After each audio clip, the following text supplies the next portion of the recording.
C'est une bonne introduction. Je vais parler un peu de mon parcours avant.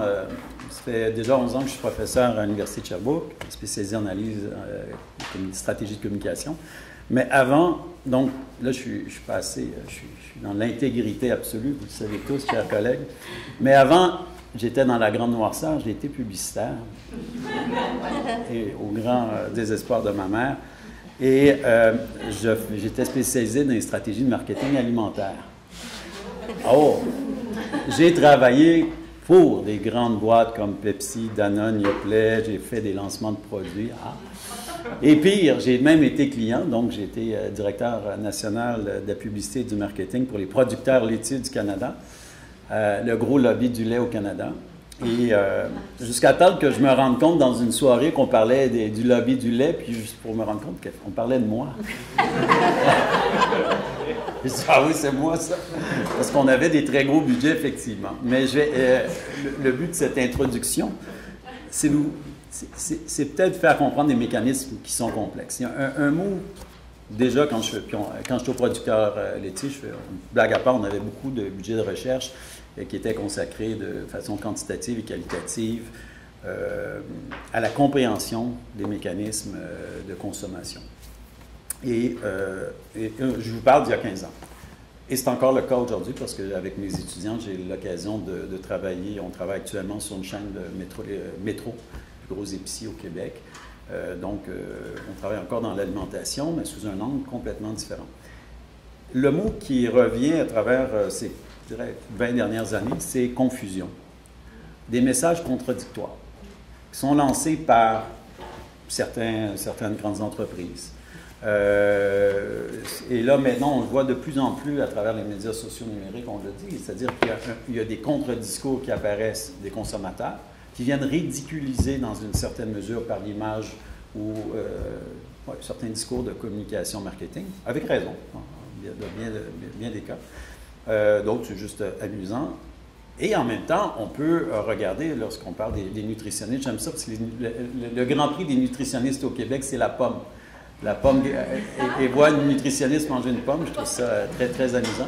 Et ceux que la pire campagne de marketing, c'est la pomme gâtée, n'est-ce pas? J'en ai jamais eu de pomme gâtée dans mes campagnes, mais l'important, c'est cette confusion-là. Et confusion au niveau des discours et complexité. Lorsqu'on faisait des campagnes de publicité il y a 20 ans, c'était relativement aisé, quoi qu'on s'adressait à une masse informe de consommateurs, puis on essayait d'aller à la pêche. Puis honnêtement, contrairement à ce qu'on peut penser, les outils disponibles pour les marketing, je ne parle pas de Coca-Cola au niveau international, mais dans l'ensemble, c'est assez limité. C'est presque intuitif dans certains cas. C'est aberrant de voir que dans des grandes entreprises, même certaines nationales, des multinationales qu'on voit au Canada, lorsqu'on voit, j'ai fait de la consultation auprès de Danone, j'ai lancé beaucoup de produits de yogourt, puis les outils disponibles, on regardait des marketeurs qui sortent, qui ont 27, 28, 29 ans d'école de gestion ou autre, qui doivent prendre des décisions, des campagnes, mais honnêtement, sans aucune connaissance vraiment profonde des consommateurs. Alors ça, c'est déjà, dans la complexité, une des premières choses sur lesquelles on doit comprendre.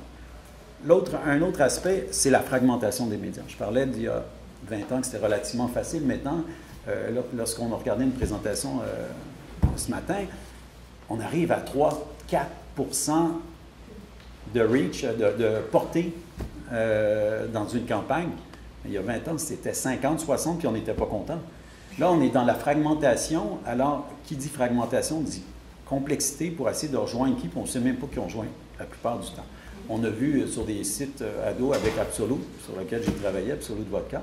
Je suis absolument convaincu que c'est les algorithmes qui ont décidé, puis les gens de marketing d'Absolute ont à peu près rien à voir, ils ne savent pas que leur pub est rendue sur une pub d'ado, puis honnêtement, ils ne seraient pas contents de le savoir.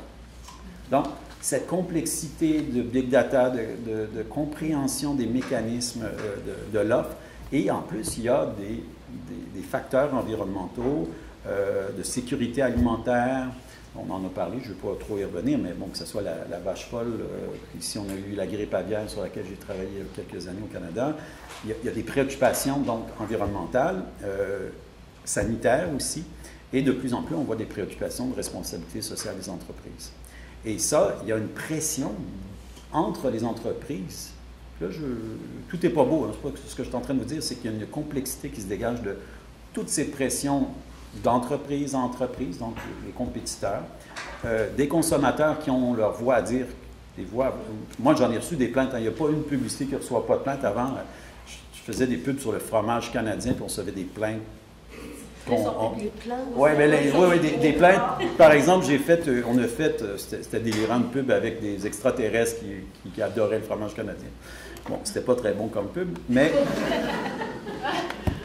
on a eu des plaintes parce qu'on faisait l'apologie du terrorisme. Parce qu'il y avait des gens de l'armée avec des... Mais ça, honnêtement, comme directeur marketing, tu ris. Mais maintenant, tu ris moins parce que c'est sur les plateformes, les gens, il n'y a plus de censure. Mais là, il fallait écrire à la main ou à la machine à écrire, dans l'ancien temps. Et puis mettre un thème, puis le poster, trouver une adresse. Maintenant, c'est instantané, les gens ne réfléchissent plus, ou moins, ou plus rapidement. Alors, ce qui fait en sorte que vous voyez toutes les pressions auxquelles on est confronté. Et les départements, je vais finir là-dessus, les départements marketing, agroalimentaire ou autre, lorsqu'on était 15 dans une entreprise pour faire la job, comme on dit, ben, ils sont rendus 3 ou 4 aujourd'hui, avec beaucoup plus de responsabilités et autres, beaucoup de turnover, taux de roulement dans les organisations. Donc, cette connaissance ou méconnaissance, elle est très importante. Des controverses. Oui, exactement. Puis, on se distancie. Donc, le gros méchant du lobby que j'étais, ou des produits laitiers, je veux relativiser aussi. Puis maintenant, comme prof, bien évidemment, j'ai toute la liberté académique pour me distancer, parce qu'il y a des pratiques, on parlait de Nutella ce matin, il y a des pratiques extrêmement douteuses, voire, j'aime bien, parce que j'ai fait un article sur les stratégies. C'est ça que le point sur lequel je veux terminer. On parle de marketing, doit-on faire du marketing ou pas? En fait, oui, de toute façon, on n'aura pas le choix, on est dans un offre et demande. Par contre, il y a une différence fondamentale entre une stratégie de communication marketing qui est authentique, légitime, qui s'inscrit dans la vision d'entreprise, qui est prônée par le président. En tout cas, au Canada, je pense à Danone, on peut en être un exemple. Et dans un autre côté, on peut penser à l'irresponsabilité sociale, comme Nutella peut le faire, lorsqu'on prône, littéralement, lorsqu'on sait que c'est du sucre, du gras et du sel, ce qu'on appelait, nous, dans le jargon, la sainte trinité alimentaire pour les ados, ben, tout ce qu'ils veulent, c'est du gras, du sucre et du sel, c'est ce qu'on trouve chez McDonald's ou ailleurs. Alors, il y a des responsabilités. Mais de plus en plus, même McDonald's est rendu ils ont vraiment beaucoup amélioré, ils se sont fait critiquer, ils n'ont pas le choix sous ces pressions médiatiques. Ils se sont améliorés. Est-ce que c'est parfait? Non, loin de là, mais c'est vraiment moins pire que ce. Je dis moins pire que ce que c'était il y a 15 ans.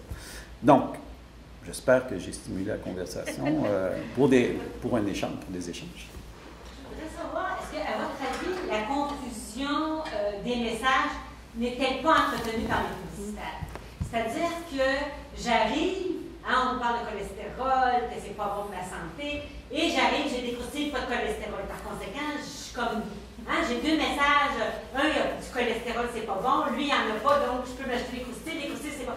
Alors, il y a une partie de moi qui me demande jusqu'à quel point les publicitaires n'entretiennent pas cette confusion-là autour de sain, pas sain. Je dirais certains publicitaires, bien sûr, puis là, c'est ce que je fais référence, c'est à l'irresponsabilité sociale. C'est-à-dire, à l'article qu'on avait développé, une matrice, c'est lorsqu'on voit que les activités nutritionnelles viennent du marketing. Souvent, c'est d'un stratagème de communication. Donc, on vise à induire, à manipuler des messages douteux. Par exemple, du V8 sans gras trans. Moi, je trouve ça, pour moi, c'est sans gras trans. V8, c'est un jus de légumes, mais sans gras trans. Bon, ça vient sans caféine. Bon, ce genre de... Ça, effectivement, ça vient entretenir, au niveau des discours publicitaires, ça vient entretenir une grande confusion chez le consommateur. On a de la difficulté. Parce que c'est pas réglementé, ça veut dire qu'il n'y a pas personne... Non, parce que c'est pas faux. De dire qu'il n'y a pas de gras trans, c'est pas faux. Par contre, pour moi, c'est immoral. C'est pas illégal, mais c'est immoral. Donc, l'idée entre une bonne stratégie de communication marketing, qui est tout à fait légitime, c'est-à-dire on essaie de faire valoir son produit, avoir une différenciation par rapport à ses compétiteurs, versus miser sur des discours contradictoires où il y a de l'omission, où on occulte certaines informations. Ça entretient le... jusqu'à quel point vous enseignez l'éthique à vos étudiants par rapport au... On a 45 heures d'éthique obligatoire. Non, mais 45 heures. Non, mais ça, c'est un cours là-dessus, mais à travers chacun des cours, on doit le faire parce que la responsabilité sociale, qui est un cours d'éthique, puis on ne parle même pas de déontologie, on parle vraiment d'éthique, c'est incontournable. On ne peut pas faire de carrière en ce moment dans le domaine des communications sans avoir des notions, oui, déontologiques, quoique il n'y a pas vraiment d'ordre professionnel en l'occurrence. On a un colloque là-dessus d'ailleurs jeudi, vendredi ici, je fais la promotion. Mais dans le domaine des communications, puis surtout le marketing, il n'y a aucune réglementation, sauf légale, lorsqu'on parle de publicité pour les enfants de 13 ans. Sauf dans le code civil, lorsqu'on ment sciemment. Mais comme je disais, c'est souvent des mensonges par omission où on ne dit pas toute la vérité. Mais l'éthique est fondamentale. Il y a plusieurs mains qui se sont levées, je ne sais pas ce qui a été dit exactement. Moi, une petite parenthèse que je fais, ce serait de dire aussi, on a souvent tendance à mettre les entreprises et les publicitaires au banc des accusés, mais il y a quand même des médias qui passent ces messages-là. Les autres, ils ont les mains propres tout le temps. Ils n'ont aucune responsabilité. Petite parenthèse comme ça. Je privilège à l'arrière, merci. 3 commentaires. Le premier en lien avec la crise de confiance. Pour les nutritionnistes, j'ai au moins 3 collègues dans la classe, dans la salle qui sont nutritionnistes. La crise de confiance, elle s'est établie. Elle s'est établie et elle s'est ancrée quand le public a pris conscience du rapprochement des nutritionnistes avec l'industrie. Et cette critique-là qu'on entend au Québec, en Amérique du Nord, elle nous vient beaucoup des États-Unis. Là, il y a même des scissions d'associations professionnelles, des diététistes qui se dissocient complètement de leur association professionnelle pour dire ça suffit. Donc, il y a eu beaucoup de scandales américains en lien avec le rapprochement. Par exemple, des congrès américains où certains venaient prendre des photos puis on voyait la présidente de l'Association des diététistes américaines en face du poster de Coca-Cola. Elle avait elle-même un grand chapeau rouge. Ça l'a dérapé de tout bord, de tout côté, et ça nous rattrape en ce moment au Québec. Notre code de déontologie nous dit qu'on peut s'associer à une marque sans problème. L'important, c'est de ne pas induire le public en erreur. Et quand on regarde nos jeunes promotions de nutritionnistes, ils sont très critiques et très sensibles sur ce rapprochement-là. Ça, c'est un premier point. Le deuxième point sur lequel vous avez parlé de d'autres types de médias. On regarde des médias comme l'émission ici, par exemple, qui a donné une tribune à la nutrition et aux nutritionnistes comme aucune autre émission a pu le faire. Ils vont rejoindre des consommateurs qui sont déjà informés. Et on ne rejoint pas nos catégories qui sont plus vulnérables. On rejoint moins nos clientèles en telle littératie également. Donc, on est encore en train de communiquer avec des clientèles déjà informées. Et j'irais même jusqu'à dire avec des clientèles qui ont ici un certain fondement scientifique. Parce que ça, c'est un discours qui revient souvent, l'incapacité des gens à se faire une idée raisonnable de la véracité des faits, parce que la formation minimale, la littératie de base en sciences est trop absente. Et mon dernier point, ça m'amène au profil des Québécois, où on a encore au Québec le taux de décrochage scolaire le plus élevé au Canada, qui nous dit qu'en termes de littératie, il faut parler avec le moins de mots possible, mais surtout il faut écrire avec le moins de mots possible. Donc l'exemple que je voulais vous donner, on a un site web qui vise principalement les parents qui s'occupent d'enfants, les éducateurs également. Donc le site, c'est Nos Petits Mangeurs. C'est un site de référence en nutrition avec des longs textes, puis on a un trafic enviable, aucune publicité alimentaire. Et on se disait, mais c'est long à lire, ça prend un parent drôle, ou un éducateur en service de garde drôlement intéressé par aller se taper un article d'une page sur le web. On a décidé il y a un mois de tirer des affiches de ça. En ce moment, c'est viral. C'est des affiches qu'on fait rouler sur les médias sociaux, que les gens peuvent imprimer gratuitement, en couleur ou en noir et blanc. On passe un temps fou sur chacune des affiches pour la concevoir et pour choisir les mots, parce que comme professionnel, on est toujours à se dire, mais j'en dis un peu plus. Non. Et on est là vraiment au minimum des messages. Un exemple de succès inattendu, donc c'est des affiches qui s'impriment en 8,5 par 14. Puis pour comprendre en détail le contenu de ça, il faudrait peut-être lire 4 pages sur le web. Donc, ça vient confirmer que les gens aussi, les gens sont quand même avides d'informations. Ils n'ont pas le temps, ils sont pressés. Et il faut que de la petite enfance jusqu'à la vie adulte, qu'on ait une continuité dans les messages. C'est ce qu'on tente de faire dans chacun de nos projets, de dire, quand l'enfant va grandir, le parent va toujours entendre le même message. Voilà. Il y avait Marc David qui voulait un droit de réponse. Sur le premier commentaire. Non, mais vous avez tout à fait raison par rapport au taux de littératie. Je suis en train de... En fait, j'ai fait une présentation à Comme Santé en février dernier. On est plusieurs collègues, on travaille, on est deux en communication, on travaille avec des médecins de la santé publique en Estrie suite à l'acte mégantique, qui est une tragédie ferroviaire. Et on s'est rendu compte que les spécialistes de la santé, là, c'était pas des nutritionnistes, mais le parallèle, on peut le faire très facilement. C'était des médecins, des psychologues qui expliquaient qu'est-ce qu'il faut faire en cas de désastre, qui est un désastre majeur. Et on s'est rendu compte, mais ils se demandaient comment se fait que les citoyens ne répondent pas à nos messages santé. Et on est allé voir le micro, en fait, les gens, le taux de littératie était à 70%, c'est-à-dire les gens n'avaient pas terminé un secondaire 5, ils avaient quitté l'école vers 16 ans à peu près. Et ce qu'ils avaient mis comme information de santé publique, c'était un feuillet de plusieurs pages en font 12, en petits caractères, pour des personnes âgées déjà en partant. Et c'était, voici, ne pas faire ci, ne pas faire ça, faire ci, laver votre vaisselle, la suie, blablabla. Et surtout, ne fumez pas chez vous. Parce qu'il y a eu un déversement de pétrole, c'est un gaz lourd qui s'en va dans le sous-sol, puis vous pouvez exploser.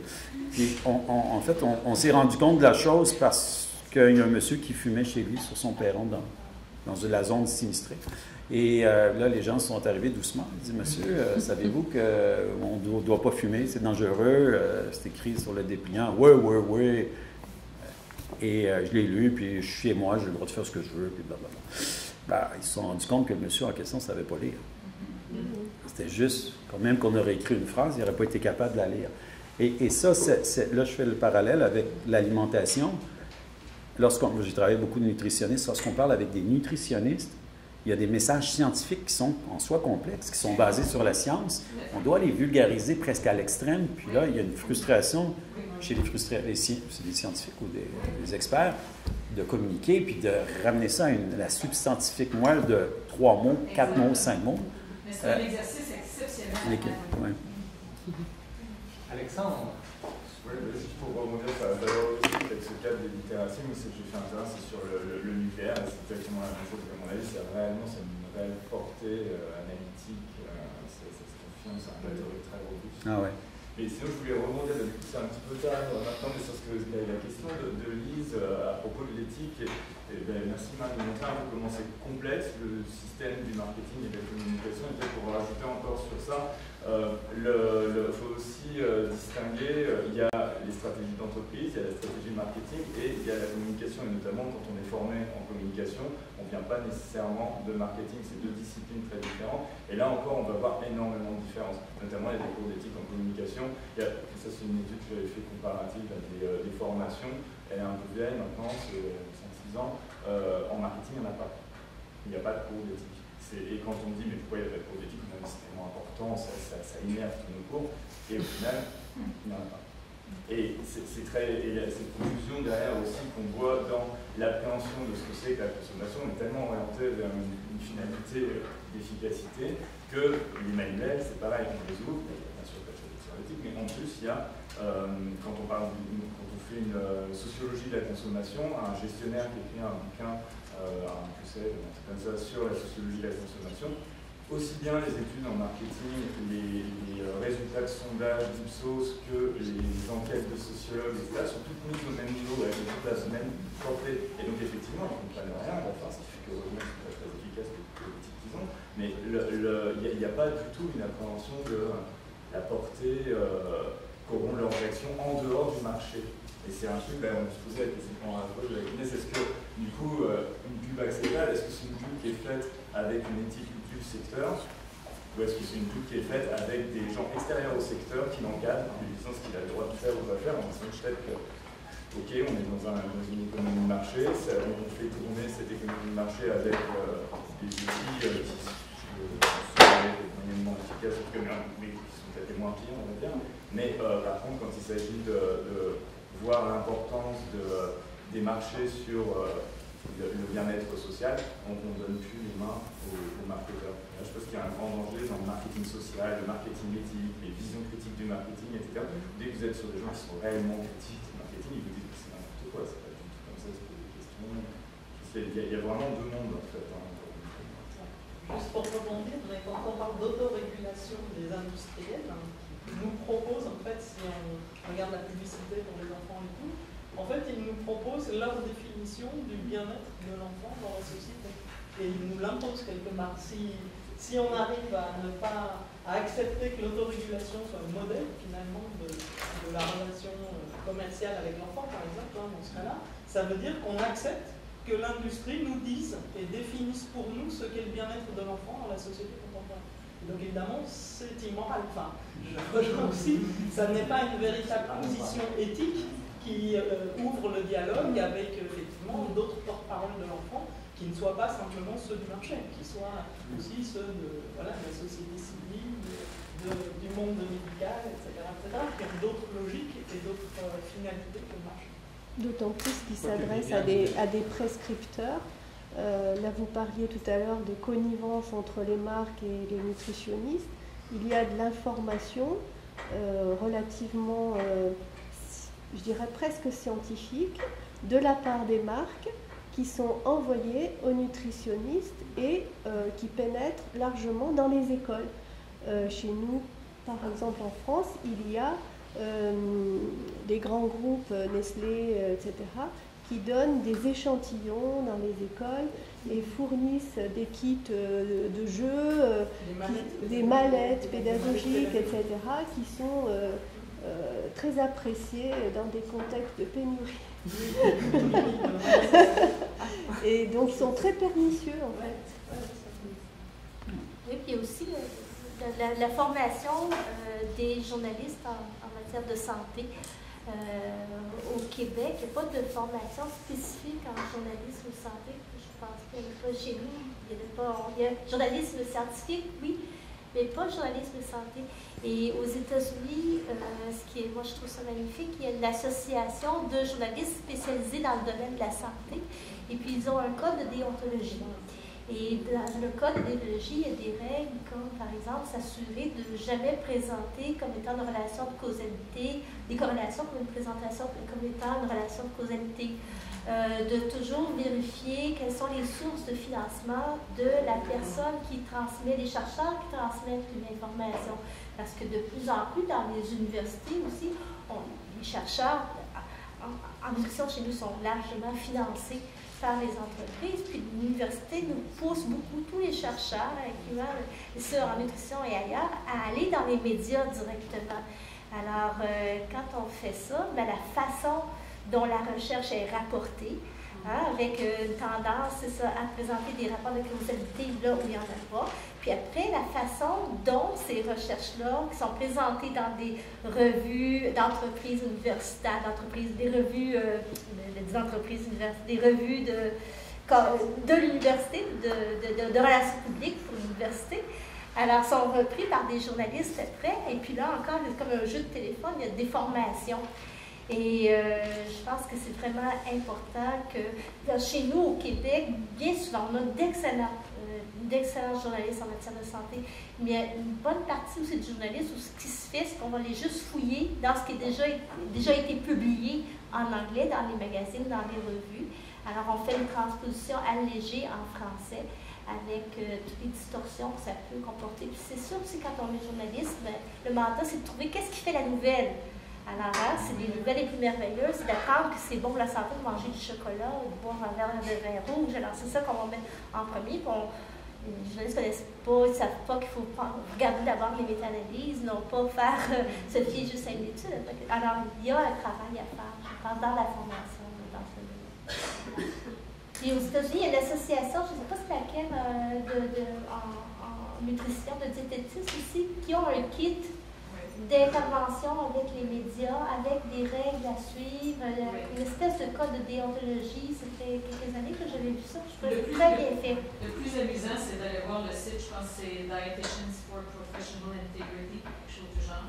C'est vraiment le regroupement de ceux et celles, on dit toujours celles parce que c'est majoritairement des femmes, qui se sont dissociés de l'association nationale en disant nous, la proximité avec l'industrie, on n'en veut pas et ça fait mal. Et ça fait très mal aux diététistes du Canada parce qu'on a peur que le même courant arrive. Parce qu'en lien avec ce que vous dites, maintenant, si dans une conférence nationale de nutritionnistes, les chercheurs se présentent à l'avant avec des résultats qui sont financés par l'industrie, il y a du monde qui se lève dans la salle et puis qui les challenge. De toute façon, il n'y a pas une conférence qui est faite sans une déclaration de conflit d'intérêt. Ce qu'on n'avait pas il y a 5 ans. Ce qu'on n'avait pas il y a 5 ans. Et même quand ça s'est fait, c'est très, très, très critiqué. Il y a des écoles de pensée dans les universités, il y a des jeunes chercheurs qui se vantent, qui le disent publiquement, qui déclinent formellement toutes sources de financement de l'industrie, qui nomment ceux qui les ont approchés, puis je les refuse. Je vais rester intègre, je ne serai pas contaminée. Mais tout ça entretient pour le public l'idée que s'il était financé, il serait corrompu, il serait biaisé, il perdrait son objectivité, ce qui ne serait pas nécessairement le cas. Puis qu'est-ce qu'il y en a de ce phénomène justement, il y avait quelqu'un, je ne sais pas si c'est là, des blogueuses, des nutritionnistes diététistes blogueuses.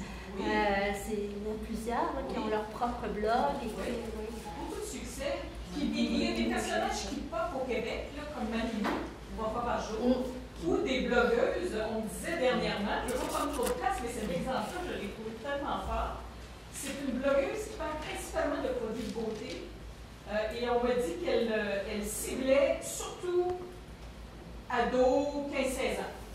Et il y a 2 semaines, on m'a dit qu'elle avait mis en ligne dans son blog, elle a dit qu'elle avait comme découvert, elle, comme moyen de contraception, bonjour la pilule, ça va être la méthode du thermomètre, une méthode de contraception pour les jeunes femmes. Et là, elle explique une technologie qui permet d'enrichir les températures, c'est assez fiable, tu as ta zone où il n'y a pas de problème. Donc, là où c'est intéressant, c'est que des professionnels, il y a des gynécologues, il y a des pédiatres qui appuient et qui ont réagi instantanément en disant, on m'a dit qu'il y avait une pédiatre qui avait dit « Les yeux me saignent quand je te lis. » Tu réalises-tu ce que tu es en train d'écrire? Et elle sait, elle a révisé son message. Et elle est suivie, là. Si elle dit demain matin, là, il y a une contraception, c'est le thermomètre au Québec, l'impact est incroyable. Et elle est dans les produits de beauté. C'était peurant. Comme Marie-Lou qui se met tout à coup de Marie-Lou, c'est un personnage qui fait des recettes, une ancienne vedette.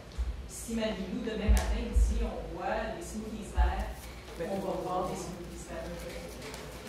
C'est comme, comment ça s'explique? C'est des phénomènes, c'est pas des. C'est des phénomènes, des engouements, et c'est pas exclusivement des ados. Quand on regarde, c'est de tous les âges. Je pense qu'il y a déjà d'ailleurs quelqu'un du camp, d'ailleurs, qui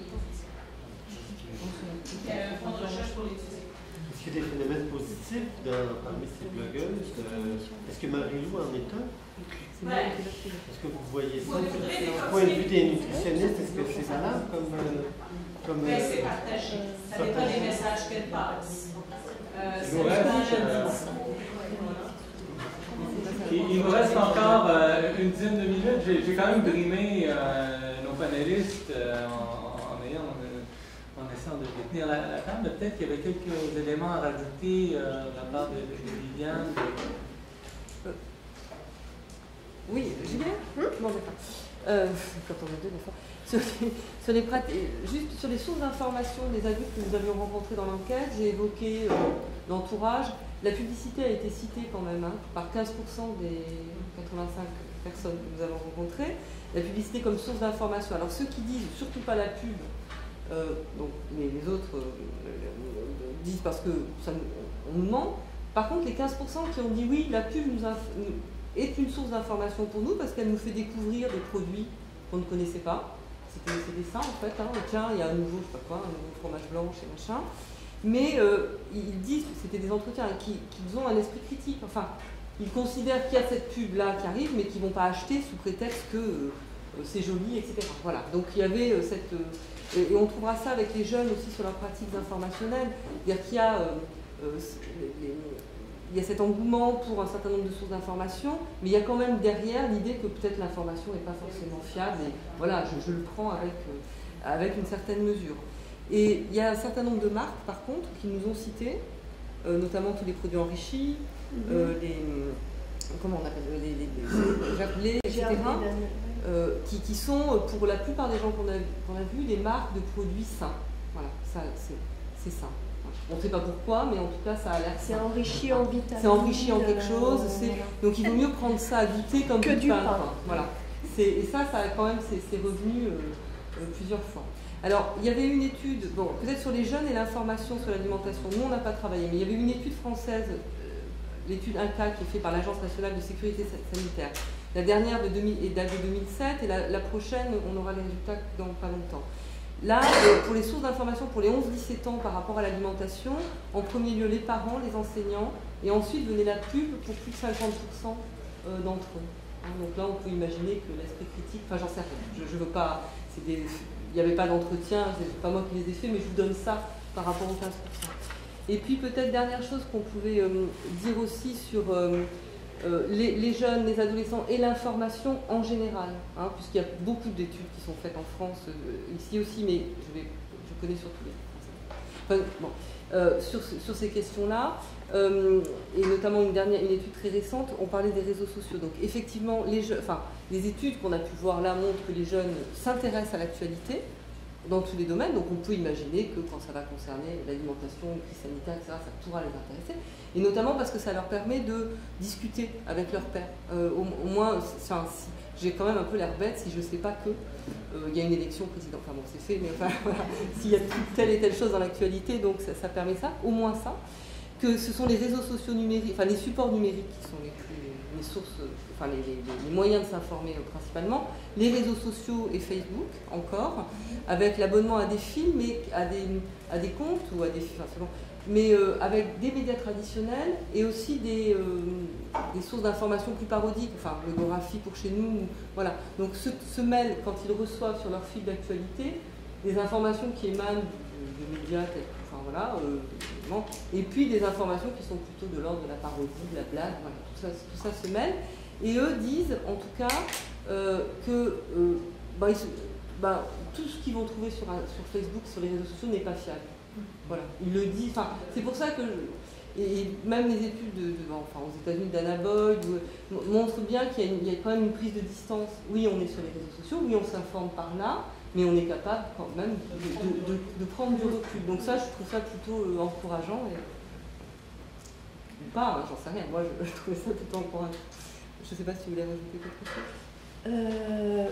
Par rapport aux discours qui sont produits par les institutions publiques et qui visent la normalisation des comportements alimentaires, ce qu'on sait, c'est qu'il y a une méfiance de la part des adultes, des réticences vis-à-vis de cette information, et que c'est encore pire du côté des jeunes. Les plus jeunes sont très très résistants au discours normatif. Donc il y a certainement, donc tout ce qui est à l'école, etc., paraît souvent comme un diktat qui n'est pas forcément suivi. Ce qui serait peut-être intéressant de voir au niveau des jeunes, c'est à partir de quel moment il va y avoir un équilibre qui va se faire entre la volonté de responsabilisation et de prise en charge de ça en alimentation et donc de la culture informationnelle, et l'acceptation en fait de normes prescriptives. Donc ça pourrait peut-être être une dimension à analyser. J'ai vu quelque chose où on disait que les jeunes s'informaient, surtout via Twitter et Snapchat. Parce que Snapchat a une nouvelle fonction aussi qui est effectivement, c'est plus ce qui est nouveau, hein, ça va tellement vite, le réel découverte, où on a différents médias traditionnels, qui ont des petits journaux en ligne, où on présente des nouvelles, mais là-dedans, il y a aussi des journaux produits par des entreprises. Donc, Coca-Cola, ils sont mêlés, c'est très difficile de savoir lequel, et ce n'est pas nécessairement de la publicité, c'est produit par Coca-Cola, mais il y a des articles, des trucs sur des trucs amusants, comment pouvoir sauver des sous pour la bouffe quand on vit en résidence sur un campus, ou comment se démaquiller avec le gras de sa pizza, des trucs comme ça. Ça, c'est le genre de... Ils vont faire rire. Mais il y a un mélange. Alors, les jeunes vont aimer ça, vont lire ça, mais à côté, ils vont lire un cahier de dictionnaire à l'actualité. Et il n'y a pas de distinction entre les différents cahiers. Eux disent qu'ils font. C'est ça. Voilà, c'est ça. Dans tous les cas, l'information, le contenu, les contenus sont présentés de façon amusante, esthétique, flamboyante, beaucoup de couleurs. Alors, c'est très difficile là, pour eux d'arriver à se retrouver là-dedans. Donc, rapidement, parce qu'il ne reste pas beaucoup de temps, mais Christine. Moi, j'avais deux questions pour Céline et Viviane. D'ailleurs, vous avez souligné que les individus, en fait, c'était les jeunes spécifiquement, ne considéraient pas que le médecin était une source pertinente par rapport en ce qui concerne l'alimentation. Est-ce que les médecins se considèrent comme une source Non, pas les médecins généralistes du tout. En fait, la formation est très particulière pour... les médecins généralistes, en général, ne s'occupent pas spécifiquement d'alimentation, ou alors dans des cadres bien particuliers de maladies, de diabète, etc. Mais il n'y a pas forcément une sensibilité telle que peuvent la développer les nutritionnistes. Le problème, c'est que les jeunes, quand ils vont voir des nutritionnistes, c'est plutôt pour des problèmes de poids. C'est vraiment la question voilà, il y a une perte de poids, mais ça ne va pas forcément être pour le régime alimentaire ou pour une hygiène de vie, pour le dire vite. Donc en fait, ils sont un petit peu en retrait par rapport... Enfin, il y a un maillon qui manque, là, entre l'information, en tout cas, entre les jeunes et les professionnels. Alors, est-ce que ça peut être compensé par l'école ? Je ne sais pas comment sont formés les éducateurs à l'alimentation. Voilà. Est-ce que les pédiatres, face à une carence en fer, en calcium, vont avoir une approche avec les jeunes plus alimentaires dans ce moment-là? Pardon, les pédiatres? Oui, les pédiatres. Est-ce qu'eux vont avoir une approche? Alors là, je ne sais pas vous répondre. On n'a pas... On a fait une étude ici avec 20 institutions de santé, avec 20 CLSC, et pour les médecins, ils disaient que c'est une boîte de Pandore. Ils n'ont tellement pas été formés. Ils ont dit, nous, on reçoit les patients pour diagnostiquer et traiter. Or, si on rouvre la question de santé, on ne sait pas comment être capable de circonscription en 5 minutes parce qu'on n'a pas le temps, on a d'autres patients. Par conséquent, on a mis les référés ailleurs, ça ne nous appartient pas, on ne l'a pas appris, on n'est pas formé comme ça. Ça en lave les mains de cette façon. Il y a très peu d'heures dans le cursus d'un médecin en formation, chez nous, consacrées à la nutrition. C'est vraiment très très peu. Oui, voilà, c'est ça. C'est pour ça qu'ils ont développé des DU en nutrition. Lise avait une question. J'ai une question, M. David, très pointue, puis peut-être que c'est pas grave, c'est pas grave de répondre, mais je me demandais le poids relatif des publicités dans l'influence globale de l'environnement. C'est-à-dire que ce matin, on a dit que les parents avaient une certaine importance, que l'école a une certaine importance. J'aimerais ça qu'on puisse chiffrer, je ne sais pas si vous pourriez chiffrer, le poids qu'on peut accorder à la publicité par rapport aux habitudes alimentaires des jeunes. C'est 2 5 0, 8, 20, 40. Je vous laisse le mot de la fin là-dessus. Le mot de la fin est faillème. Je ne pourrais pas vous répondre. Avec peut-être 5 ans de recherche, on pourrait... En fait, s'il y a des gens en marketing qui étaient capables de répondre à ça, ils seraient très, très heureux. Ça revient un peu à la boîte de Pandore, c'est-à-dire qu'il y a une vieille blague en publicité qu'on dit 50% de la pub a un impact sur les gens, mais on ne sait pas lequel. Alors, c'est pas loin de la vérité. C'est très, très difficile à dire. Par contre, sans pouvoir répondre puis mettre de chiffres, je pourrais dire que le principal critère d'influence, là je parle des jeunes de 12 à 19 ans, c'est les pères. C'est les amis proches. Là, vous voir, là, il y a des interactions sociales, les groupes de référence. Là, ça devient compliqué, mais la première source de crédibilité, c'est voir qu'est-ce que nos amis en pensent. À tort ou à raison. Mais la pub là-dedans, oui, elle a une influence, mais je ne pourrais pas dire. Mais là, c'était Il y avait Manon qui voulait rajouter quelque chose peut-être en terminant, parce qu'on a dépassé notre heure, et comme les jeunes filles qui se retrouvent prises à faire la vaisselle, il y a peut-être des gens qui se retrouvent pris ici dans la conversation, donc je veux quand même... Donc tu voulais... Non, mais ça va aller. Dans ce cas-là, on avait la question de départ qui était de dire une bonne publicité alimentaire était possible. On semble terminer sous l'intuition, le sentiment que non, mais puisqu'il va continuer à y avoir de la publicité alimentaire, de la publicité alimentaire, on peut donc croire qu'elle sera mauvaise. C'est ça, si on dit non, on laisse sa place. Merci.